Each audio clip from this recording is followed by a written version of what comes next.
Oke, kita bertemu kembali dalam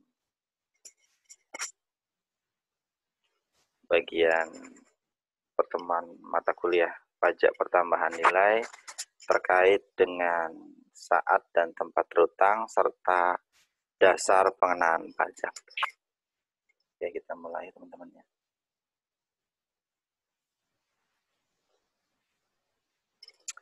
Oke, saat terutangnya pajak pertambahan nilai antara lain adalah saat penyerahan, saat terjadinya impor, saat pemanfaatan sama dengan saat impor. Nah, saat pembayaran akan terjadi untuk skema uang muka. Jadi apabila terjadi pembayaran di depan gitu ya, sebelum terjadinya penyerahan atau uang muka. Ini saat-saat lainnya, misalkan contohnya untuk BKP berwujud saat penyerahan kepada pihak pengirim, untuk BKP tidak berwujud saat melakukan piutang, penagihan atau penandatanganan kontrak. Oke, kita masuk ke dalam tempat terutang. Tempat terutangnya itu adalah tempat pengukuhan PKP untuk penyerahan BKP atau JKP, ini untuk penyerahan lokal ya biasanya. Nah, kemudian begini teman-teman, ada perbedaan antara tempat pengukuhan PKP untuk wajib pajak orang pribadi dan untuk badan. Kenapa? Karena kalau untuk wajib pajak orang pribadi biasanya alamat daripada NPWP itu adalah tempat tinggalnya. Kalau badan, alamatnya itu adalah tempat kedudukan. Sehingga apabila orang pribadi, jika alamat NPWP-nya itu adalah alamat tempat tinggal, maka ketika dia punya usaha, bisa jadi usahanya berada di luar tempat tinggal. Misalkan gimana? Contohnya rumahnya di Serpong, tapi usahanya di mana? Usahanya di tempat lain, misalkan di ITC Serpong gitu ya. Rumahnya misalkan di komplek mana di Serpong. Nah, alamat NPWP-nya di komplek mana tersebut. Tapi ketika dia menjadi PKP, maka alamat dari si PKP-nya, tempat dia dikukuhkan sebagai PKP, itu adalah yang di ITC tadi. Ya, bukan tempat tinggalnya. Paham ya? Nah, beda dengan badan, di mana kalau badan, tempat kedudukan, itu tempat menyelenggarakan kegiatan usaha. Apa sih yang dimaksud dengan kegiatan usaha? Bisa tempat produksi, bisa tempat distribusi, bisa tempat manajemen, ataupun bisa tempat pemasaran. Salah satu dari tempat tersebut, maka bisa dia PKP. Jadi agak sedikit berbeda gitu ya. Kemudian tempat dimasukkannya BKP ini berlaku atas impor. Kemudian tempat kedudukan pihak yang memanfaatkan atas pemanfaatan BKPTB atau JKP dari luar daerah pabean dalam daerah pabean. Ini kemudian tempat bangunan didirikan, ini untuk KMS, kegiatan membangun sendiri. Nanti ketemunya setelah UTS ya. Selanjutnya tempat kedudukan kantor cabang, itu berlaku atas penyerahan antar cabang. Oke, kemudian terkait dengan pemusatan tempat terutang. Maksudnya apa sih? Maksudnya adalah administrasi daripada pajak pertambahan nilainya dipusatkan di satu tempat apabila ada PKP memiliki beberapa tempat usaha. Tadi kan saya bilang, kalau misalkan badan, maka dia tempat produksi merupakan usaha, tempat distribusi merupakan usaha, ya kan? Tempat manajemen merupakan usaha, tempat pemasaran juga merupakan usaha. Nah, apabila dia tempat-tempatnya ini berada lebih dari satu tempat, kalau misalkan begini, beberapa tempat tersebut masih masuk dalam wilayah kerja dari satu KPP, maka cukup satu saja yang memiliki tempat terutang PPN. Nah, apabila dia wilayah kerjanya tadi berada di berbagai KPP, maka PKP itu wajib mengajukan pemusatan atau tidak. Jadi boleh mengajukan pemusatan, boleh tidak. Bagaimana kalau dia tidak mengajukan permohonan, maka dia akan memiliki beberapa PKP. Jadi di cabang-cabangnya tadi akan menjadi PKP. Tapi apabila dia mengajukan pemusatan tempat terutang PPN-nya, atau dikenal dengan istilah pemusatan PPN gitu ya, maka PKP hanya memiliki satu pusat tempat terutang PPN. Gitu loh. Sehingga apa? Kalau pemusatan enaknya adalah semua administrasi PPN itu diselenggarakan oleh pusat. Faktur pajak yang nerbitin siapa? Pusat. Gitu ya. Walaupun realnya nanti ada cabang yang menjual, tapi tetap yang menerbitkan faktur pajaknya adalah pusat, bukan cabang. Tapi kalau ini yang tidak mengajukan permohonan pemusatan, maka dia di cabang-cabang tadi menyelenggarakan administrasi PPN. Sehingga apa? Kalau di pusat tadi, yang nerbitin faktur pajak hanya pusatnya. Yang lapor SPT PPN hanya pusatnya.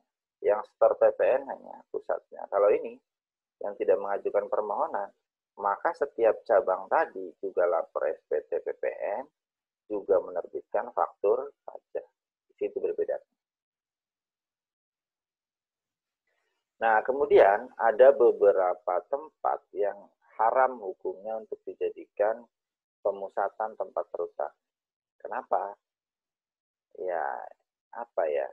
3 tempat ini sebenarnya inilah tempat-tempat yang orientasinya ekspor. Kalau dia orientasinya ekspor, kemudian dijadikan pusat terutang, berarti apa? Ada bagaimana jika dari si pusatnya ini, yang tempat-tempat yang berorientasi ekspor ini, melakukan penyerahan ke tempat lain, dan itu sering, gitu. Maka administrasinya menjadi ribet. Nah, sehingga lebih baik jangan di tempat ini pusatnya, tapi biarkan dia di luar pusatnya. Ya, jadi biarkan dia di tempat lain di seluar kawasan ini. Contohnya di mana? Bukan di kawasan berikat. Kalau ini wajib ditetapkan oleh wajib diputusan. Jadi ada cap-nya. Cap terkait dengan pengusaha di kawasan berikat. Ada jangka waktunya si PTA ini menjadi pengusaha di kawasan berikat. Ini terkait dengan KIT. Ini terkait dengan CEK. Seperti untuk pariwisata gitu.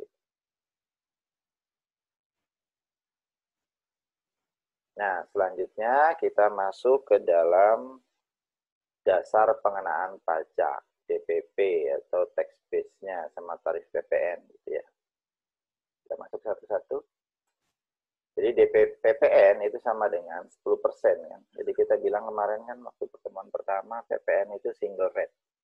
Dia 10%. 10% kali apa? Kali DPP, kali tax base-nya. Nah, dasar pengenaan pajak pada umumnya bisa berupa harga jual ataupun nilai penggantian atau nilai ekspor, nilai impor atau nilai ekspor ataupun nilai lain yang dipakai sebagai dasar tax base untuk menghitung dari pajak yang terutang. Oke, kita masuk satu-satu terkait dengan harga jual. Nilai berupa uang termasuk semua biaya yang diminta atau seharusnya diminta oleh penjual karena penyerahan BKP. Ingat ya, harga jual, maka di sininya BKP. Oke ya, harga jual itu untuk penyerahan BKP. Ya. Penggantian. Bagaimana kalau penggantian? Nilai berupa uang termasuk semua biaya yang diminta atau seharusnya diminta oleh PKP karena penyerahan. Kalau harga jual itu BKP, kalau penggantian maka di sini JKP. Ekspor JKP, pakainya nilai penggantian. Ekspor BKP TB.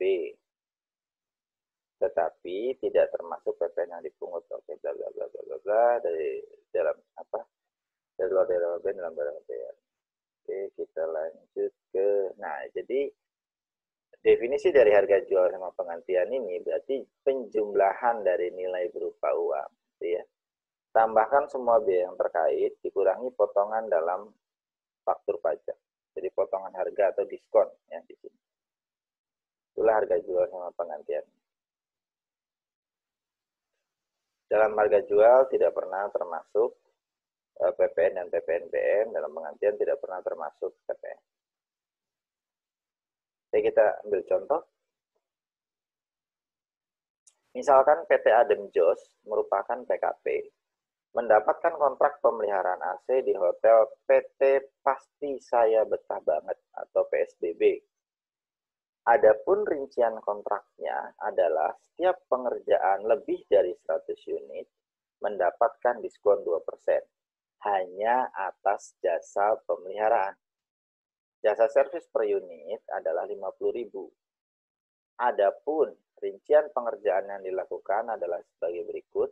Misalkan di sini servisnya 110 unit, penggantian suku cadangnya itu senilai 25 juta, kemudian pengisian freonnya itu senilai 10 juta, maka kan kita mau nyari DPP-nya ya. DPP-nya kan berupa nilai penggantian.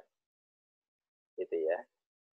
Maka nilai penggantiannya itu sama dengan 110 unit dikalikan 50.000 jasa per unitnya plus 25 juta spare part biaya-biayanya plus 10 juta freon dikurangi potongan harga 2% kali 110 kali 50.000. Dapatkan angkanya 40.390.000. Inilah nilai penggantiannya. Inilah dasar pengenaan pajaknya. Bagaimana PPN-nya? PPN-nya 10% kali nilai pengganti. Ya. 10% kali 40.390.000. Jadi sama dengan PPN-nya 4.039.000. Kemudian terkait dengan nilai impor. Nilai berupa uang yang menjadi dasar penghitungan bea masuk ditambah pungutan berdasarkan ketentuan.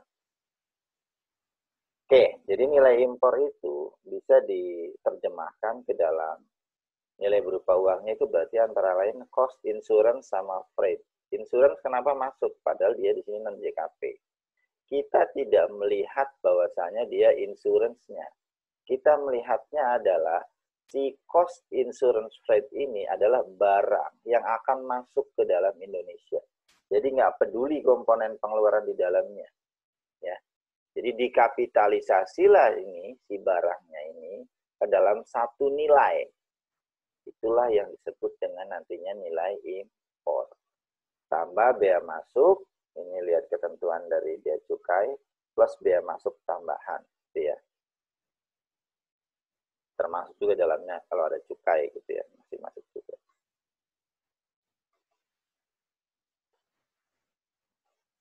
Dalam nilai impor tidak pernah termasuk PPN dan PPNBM. Oke, kita ambil contoh lagi.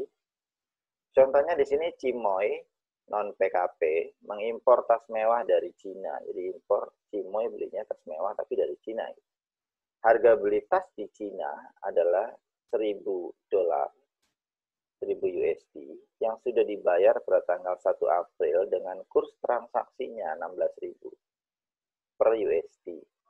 Biaya kirim melalui kapal adalah USD 90, sedangkan asuransi barang sampai dengan Tanjung Priuk adalah USD 10. Ongkir dan asuransi dibayarkan tanggal 12 April dengan kurs 16.200 per USD per dolar. Barang sampai di Tanjung Priuk, di Pelabuhan Tanjung Priuk pada tanggal 4 Mei 2020. Kurs KMK yang berlaku pada tanggal 4 Mei 2020 adalah 15.200 per dolar. Sedangkan tarif biaya masuknya adalah 10%. Nah, kita cari dulu cost insurance rate-nya, CIF-nya, sama dengan tadi USD 1.000 ditambah 90, ditambah 90 ini apa ya? Transport, tambah 10 asuransi. Jadi sama dengan 1.100 USD-nya. Kita kalikan dengan kurs KMK pada saat dia masuk Tanjung Priuk. Gitu ya. Sehingga yang dipakai adalah untuk penghitungan pajak. Ini untuk penghitungan pajak ya. Bukan untuk penghitungan HPP-nya si perusahaan. Enggak. Ini murni hanya untuk penghitungan pajak. Jadi USD 1.100 dikalikan 15.200 didapat angka 16.720. Hati-hati, belum selesai. Kenapa? Karena ini baru cost insurance rate. Belum nilai impor. DPP-nya itu nilai impor kan. Nilai impornya CIF ditambahkan bea masuk biaya masuknya 10% dari CIF. Jadi 16.720 ditambahkan 10% kali 16.720. Dapat angkanya total 18.392.000. Atau boleh saja kalau mau sekali tarik gitu ya, jadi nggak mau 2 kali perhitungan, mau sekali perhitungan saja. Nilai impornya sama dengan di sini 110% berasal dari ini total kan kalau dijumlahkan nih 100%, tambahkan biaya masuk 10, jadi 110% dikali CIF-nya berapa? Nah, ini 1000 tambah 90 tambah 10 dikalikan 15.200. Dapat tanggal 18.392.000. PPN-nya sama dengan 10% kali DPP. DPP-nya nilai impor, sehingga 10% kali 18.392.000. Dapat angka PPN-nya 1.839.200.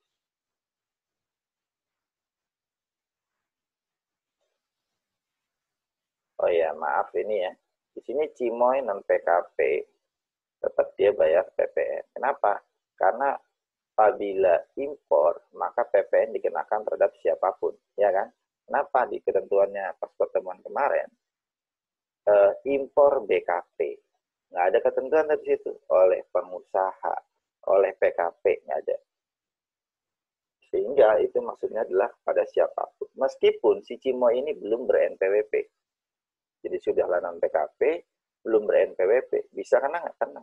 Mengenai berapa? Tetap 10%. Nggak ada sanksi yang lain. Oke ya, jadi nggak ada sanksi 2%, nggak ada sanksi kayak PPh pasal 22 nanti kalau ketemu Pak Ferry gitu ya. Nggak ada sanksi 100% gitu, nggak ada. Oke, nilai ekspor, nilai berupa uang termasuk semua biaya yang diminta atau seharusnya diminta oleh eksportir. Kemudian nilai lain ditetapkan dengan PMK nomor 75 tahun 2010. Junto perubahannya yang terakhir adalah PMK 121 tahun 2015. Nanti ada juga PMK yang lainnya. Kenapa? Karena ada yang diatur lebih khusus lagi gitu. Kalau ini yang DPP nilai lain secara umumnya saja. Atas pemakaian sendiri BKP atau JKP, maka DPP nilai lainnya adalah harga jual atau penggantian dikurangi laba kotor. Harga dikurangi laba. Biasanya kalau dalam akuntansi, harga jual dikurangi HPP sama dengan laba kotor. Berarti kalau harga jual dikurangi laba kotor sama dengan HPP. Ya kan? Oke, paham ya? Jadi di soal bisa jadi rumusnya harga jual dikurangi laba kotor, bisa jadi juga HPP. Kemudian pemberian cuma-cuma atau BKP, JKP. Bedanya pemakaian sendiri dengan pemberian cuma-cuma apa, Mas? Ya. Pemakaian sendiri ke intern perusahaan. Pemberian cuma-cuma ke ekstern perusahaan. Keduanya apa? Tidak memperoleh pembayaran. Sama ini juga HPP atau harga jual dikurangi laba kotor. Kemudian penyerahan media rekaman suara ini dihapus. Terkait dengan film cerita, maka menggunakan perkiraan hasil rata-rata per judul film. Oke, mungkin ini saya kaitkan dulu terkait dengan waktu bahas masalah penyerahan ya. Nah, ada pemakaian sendiri. Pemakaian sendiri kita definisikan dulu. Yang dimaksudkan dengan produktif itulah yang berhubungan dengan kegiatan usaha. Berarti bisa terpenuhi fungsi produksi, distribusi, manajemen atau pemasaran. Oke ya, jadi kalau ketemunya dia pemakaian sendiri fungsi produktif, tidak dilakukan pemungutan. Jadi nggak usah terbit. Nah, ini apabila penyerahannya terutang PPN. Sehingga apa? Apabila barangnya ini dijual, maka akan kena PPN di situ. Itulah pasal 16D kemarin. Jadi ketemunya setelah UTS. Contohnya apa? Misalkan begini. Ada perusahaan perdagangan printer. Kemudian printer yang dipakai oleh manajemen itu rusak. Sehingga apa? Dia kan punya persediaan printer. Dia pindahkanlah dari si persediaan, direlokasi ke dalam aset tetap. Pemakaian sendiri kan. Ya kan? Pemakaian sendiri. Karena untuk manajemen, berarti kan berhubungan dengan kegiatan usaha. Sehingga dia fungsi produktif, nggak usah terbit faktur pajak. Kenapa? Karena masih berhubungan dengan kegiatan usaha, manajemen. Ya, manajemen perdagangan printer. Printernya ketika dijual itu kan terutang PPN. Jadi nggak usah terbit. Nanti aja ketika si printer yang dipakai oleh manajemen tersebut, misalkan berapa, 3 tahun, 4 tahun yang akan datang, gitu ya, sudah mulai rusak-rusak, nah baru dijual. Jika dijual, maka kena PPN-nya di situ. Kemudian fungsi produktif tapi dilakukan pemungutan PPN. Kenapa? Apabila penyerahannya tidak terutang. Contohnya apa? Nah tadi printer gitu ya. Kemudian misalkan misalnya si pedagang printer tadi punya usaha lain juga gitu ya. Masih dalam satu PT, jadi PT ABC. Ini usahanya ada printer, ada klinik. Ya, dipakailah dia si printernya satu. Untuk apa? Untuk klinik. Ketika dipakai untuk klinik gitu ya, maka printer yang digunakan untuk klinik itu kan tidak terutang PPN dan JKP. Jadi dikenakan PPN-nya saat itu. Kenapa? Ketika aset yang ada di klinik ini, ketika dia jual, tidak kena PPN. Kenapa? Coba kita lihat. Salah satu penyerahan, gitu ya. Salah satu penyerahan yang tidak termasuk penyerahan BKP. Apa? Aktiva yang menurut tujuan semula tidak untuk diperjualbelikan. Gitu ya. Yang peruntukannya, apa yang pajak masukannya tidak dapat dikreditkan. Nah ini, tadi si printer yang tadi itu nggak bisa dikreditkan. Sehingga apa? Ketika dia jual, nggak kena PPN. Oke, kemudian fungsi konsumtif gitu ya, pemakaian sendiri fungsi konsumtif. Berarti apa? Tidak berhubungan dengan kegiatan usaha. Maka pasti akan kena PPN langsung.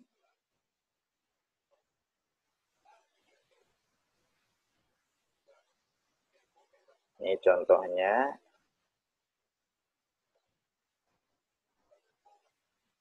Saya skip aja ya. Kan kemarin udah dijelasin. Ini contoh lagi gitu ya, sama aja di sini. Kalau mau menentukan DPP-nya, dia pembelian 2 pasang sepatu dengan harga jual 100.000, pembeli memperoleh bonus 1 sandal. Harga jualnya 5.500. Harga jual kan. Nah, di sini penyerahan sepatunya itu 200.000. Bonus sandalnya, ini kan harga jual. DPP-nya, kalau yang pemberian cuma-cuma, bukan harga jual, tapi harga pokoknya. Ya kan? Nah, di sini harga jualnya 57.500. Dia bilang termasuk laba 15%. Nah, kita keluarkan dulu. Berarti ini tuh 115%. 57.500. Kita mau nyari harga belinya saja, atau harga pokoknya saja. Sehingga 100 dibagi 115 kali 57.500. Dapatlah harga pokoknya 50.000. Paham ya? Oke, jadi yang DPP nilai lainnya hanya atas yang 50.000.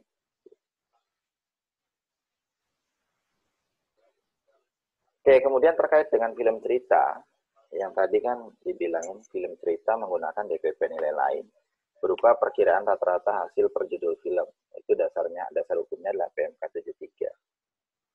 Junto PMK 121. Ini yang dimaksudkan di sini itu adalah film cerita, bukan film cerita impor. Kalau film cerita impor, maka dia menggunakan PMK 102 tahun 2011. Apa itu? Apabila atas pemanfaatan BKPTB atas film cerita impor, jadi ini film impor gitu ya, ketika masuk di Indonesia, importirnya wajib bayar PPN gitu ya, senilai DPP-nya itu 12 juta. Berarti PPN-nya 1.200.000. Pun demikian, ketika dia menyerahkan si film cerita impor tersebut kepada bioskop. Jadi ingat, ini hanya karenanya satu kali ya. Saat penyerahan ke bioskop menggunakan DPP nilai lain sebesar 12 juta. sama. PPN-nya 10% dari 12 juta. Lanjut, atas produk tembakau itu harga jual eceran. Jadi seringkali ada harga eceran tertinggi yang di mana? Toko. Nah itu, atas harga itu. Kemudian BKP berupa persediaan dan atau aktiva yang menurut tujuan semula tidak untuk diperjualbelikan, yang masih tersisa pada saat pembayaran, itu pakai harga pasar wajar. Dengan penyerahan BKP dari pusat ke cabang atau sebaliknya dan antar cabang, itu menggunakan harga jual dikurangi laba kotor. Penyerahan BKP kepada pedagang perantara, ini adalah harga yang disepakati pedagang perantara dengan pembeli. Penyerahan BKP melalui juru lelang menggunakan DPP nilai lainnya adalah harga lelang. Nah, ini ada yang unik 3 gitu ya, jasa pengiriman naik paket atau ekspedisi. Itu DPP-nya gitu ya, DPP nilai lainnya berupa 10% kali jumlah tagihan. Sehingga kalau misalkan jumlah tagihannya 10 juta, 1 juta, maka DPP nilai lainnya 10%. Berarti 100.000 kan, 10% kali 1 juta, 100.000. PPN-nya 10% kali 100.000. Berapa? 10.000. Pun demikian dengan yang lain. Jasa biro perjalanan wisata dan atau jasa agen perjalanan wisata. Di sini ada juga, kena juga gitu ya. Jasa pengurusan transportasi, freight forwarding. Hati-hati, khusus freight forwarding, dia 2 jasanya ini wajib terpenuhi. Apa? Jasa pengurusan dokumennya sama transportasi. Jasa pengurusan dokumennya misalkan apa? Barang impor dari luar negeri masuk ke Tanjung Priuk. Nah, jasa pengurusan dokumen di Tanjung Priuk ini yang di pelabuhan, kepabeanan, itu seringkali diserahkan pada perusahaan jasa freight forwarding atau dikenal juga dengan istilah KJPP. Nah, kemudian mereka juga menyelenggarakan transport. Kenapa? Karena kan nggak mungkin pabriknya itu ada di Priuk ya kan. Bisa jadi pabriknya di Cibinong, pabriknya di Serpong, gitu ya, pabriknya di Bekasi, di Cikarang, sehingga perlu transportasi dari di Priok ke Bekasi, ke Cikarang, Cibinong, dan segala macam. Kedua-duanya terjadi, maka freight forwarding 10%. Kalau salah satu saja, dia hanya jasa pengurusan dokumennya saja, atau hanya jasa transportasinya saja, maka nggak masuk. Ya, dia tetap full. Pajak masukan yang berhubungan dengan ketiganya. Jadi kalau misalkan apa, ini PT Tiki. PT Tiki, dia semua ini pajak keluarannya kan ini. Dia semua pajak masukannya tidak boleh dikreditkan. Ya, ya. Hanya atas PT ininya saja, bukan untuk lawan dari PT ininya. Misalkan apa? PT ABC, barangnya mohon dikirimkan ekspedisi oleh PT Tiki. Nah, kalau PT ABC-nya gimana? Boleh. Ya. Oke, ini tiga-tiganya sama, tidak boleh dikreditkan. Kemudian terkait dengan emas perhiasan, ini juga sama, tidak dapat dikreditkan gitu ya. Ini termasuk penyerahan jasa perbaikan dan modifikasi serta jasa-jasa lain yang berkaitan. Dengan emas perhiasan dia 20%. DPP-nya, jadi DPP-nya itu adalah 20%, PPN-nya 10% kali DPP. PM tidak dapat dikreditkan. Dalam hal ada penggantian atau tukar menukar, orang Indonesia kan sering dan senang gitu. Untuk tukar menukar emas, apalagi kalau mau lebaran gitu ya, tukar dong emasnya. Nah, oke, dengan menukar emas batangan, dengan emas batangan 24 karat, DPP sebesar 20% dari harga ataupun dengan emas yang lain. Oke, kemudian terkait dengan emas, pengusaha emas bukan pengusaha kecil, sehingga apa? Dia wajib PKP sedari awal dia mendirikan usaha. Usahanya Pak, emas, wajib PKP. Kemudian definisi emas perhiasannya adalah perhiasan yang sebagian atau seluruhnya dari emas, perak, atau platina, termasuk batu permata yang melekat atau bahan lain yang terkandung. Wajib masa Maret 2014 menggunakan SPT PPN 1111. Nanti terkait akhir UAS itu kita udah mulai ngomongin SPT PPN. Tidak diperkenankan mengajukan permohonan pencabutan pengukuhan PKP sehubungan dengan batasan pengusaha kecil. Kenapa? Karena dia bukan pengusaha kecil. Jadi wajib PKP terus. Walaupun omset dari 10M turun ke 4M, wah saya udah jadi pengusaha kecil nih Pak, saya minta cabut PKP-nya, nggak bisa. Oke, kemudian lagi terkait dengan jasa penyediaan tenaga kerja. Begini, jasa penyediaan tenaga kerja atau seringkali disebut dengan outsourcing gitu ya. Apabila dalam tagihannya itu tidak dipisahkan antara jasa penyediaan tenaga kerjanya dengan ini gaji, upah, honor, dan segala macam pegawai outsourcingnya, maka semuanya menjadi kena. Tapi kalau misalkan dia pisahkan jasa penyediaan tenaga kerja gitu ya, dengan imbalan yang diterima berupa gaji, upah, honor, tunjangan, dan sejenisnya dalam satu faktur, maka yang kena PPN hanya atas jasa penyediaan tenaga kerjanya saja.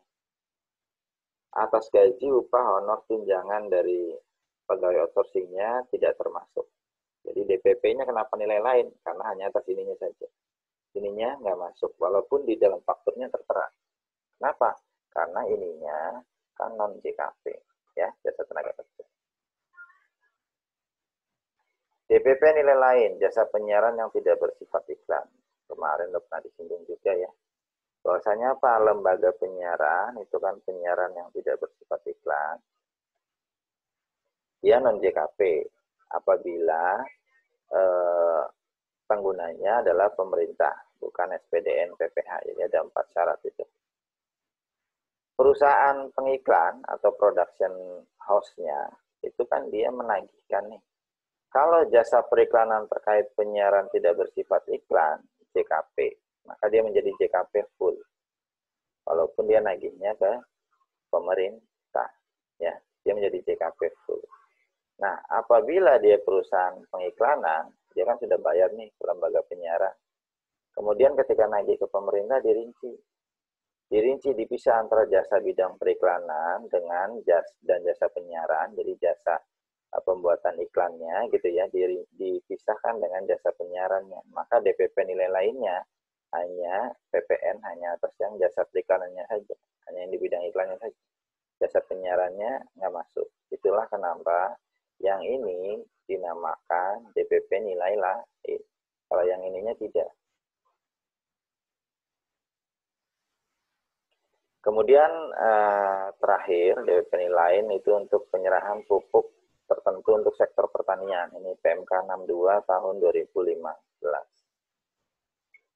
Bahwasanya apa? Pupuk merupakan BKP. Untuk yang masuk DPP nilai lain, maka jenisnya wajib diatur, ditentukan oleh Kementerian Pertanian.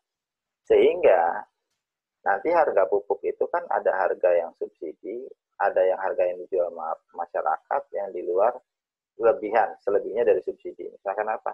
Harga per kilonya 10.000 gitu ya. Kemudian pemerintah bilang yang disubsidi oleh pemerintah hanya 5.500. Maka selisihnya tidak disubsidi. Maka si pemerintah hanya akan menanggung PPN. Jadi ini pemerintah yang bayar gitu ya. Atas subsidi pupuk tersebut. Perhitungannya adalah dari harga tadi berapa yang ditanggung pemerintahnya? 5.500. Formulanya adalah mencari DPP nilai lainnya 100 dibagi 110 dikalikan 5.500. Dapatlah angka 5.000. KPPN-nya 500. Pemerintah yang bayar. Kenapa? Karena itu subsidi. Sedangkan sisanya yang 4.500 gitu ya. Atau tadi nggak enak banget ya. Misalkan harganya 9.900 deh. 5.500 disubsidi, sedangkan sisanya 4.400 tidak disubsidi.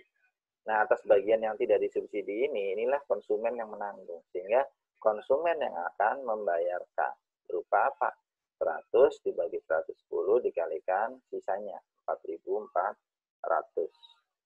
Ya kan?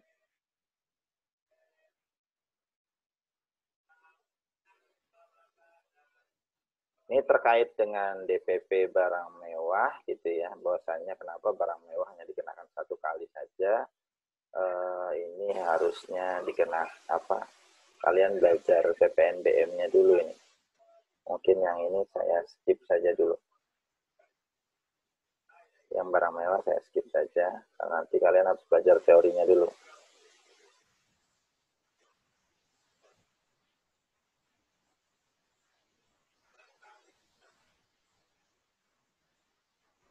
Nggak usah masuk RPS ya, yang PPNBM. Nah, tarif PPN itu kan 10%, ya, 0% untuk ekspor. Apabila PPN ditulis terpisah, gitu ya, maka udah pasti langsung. Nah, bagaimana kalau harga dalam kontrak sudah termasuk PPN, maka kita nyari PPN-nya adalah 10 per 110.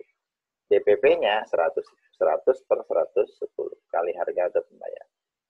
Bagaimana kalau harganya termasuk PPN PPNBM, maka PPN sama dengan 10 per 110 per T. T-nya itu adalah PPNBM kali harga atau pembayaran. Bagaimana kalau transaksinya mata uang asing? Kalau transaksi menggunakan mata uang asing, sama dengan nilai impor tadi. Maka pada saat dia menerbitkan faktur pajak, dia harus memungut PPN, konversikan dulu ke rupiah menggunakan KMK, ya, kurs Kementerian Keuangan yang berlaku. Oke, nanti saya skip aja terkait dengan faktur pajak dibahasnya ya, teman-teman ya. Terima kasih.